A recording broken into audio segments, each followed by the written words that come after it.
నమస్తే, మీరు చూస్తున్న తెలంగాణ 19 టీవీ గరం ఛాయ్ వార్తలకు స్వాగతం సుస్వాగతం। ఈ రోజు ప్రజలకు వార్తలు చూద్దాం। ఒకసారి ఆంధ్రజ్యోతి నిజామాబాద్ జిల్లా వార్తలు చూద్దాం।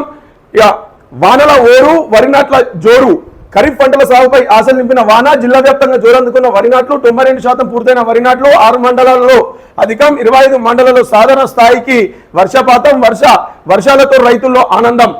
నేడు ఎస్ఆర్ఎస్పీ మంత్రులు రాక ప్రాజెక్ట్ అధికారులతో సమావేశం, ఓటుతోనే గుర్తింపు, ఎస్ఐఆర్ లో ప్రతి ఓటర్ను నమోదు చేయించాలి, ప్రభుత్వ సలహాదారు పి సుదర్శన్ రెడ్డి। నిర్మల్ కలెక్టర్ కు జిల్లా అదనపు బాధ్యతలు, విద్యార్థుల పొలం బాట, విద్యార్థులు క్షేత్రస్థాయిలో వ్యవసాయ శిక్షణ, దోస్ ప్రత్యేక దశకు చివరి అవకాశం, ఊర పండుగను ఘనంగా నిర్వహిద్దాం। అర్బన్ ఎమ్మెల్యే ధన్పాల్ సూర్యనారాయణ గుప్తా దేవత విగ్రహాలు వెళ్లే రూట్ మ్యాప్ పరిశీలన, సోయపై బెంగ, ఆకులపై తెగుల ఉధృతి, మచ్చలతో రైతుల్లో ఆందోళన, పంటలను పరిశీలించిన వ్యవసాయ శాఖ అధికారులు, రైతులకు పలు సూచనలు, యూరియాను తగ్గించి సస్య రక్షణ చర్యతో అధిక దిగుబడులు, అధికారులు జిల్లా రైల్వే ప్రాజెక్టుపై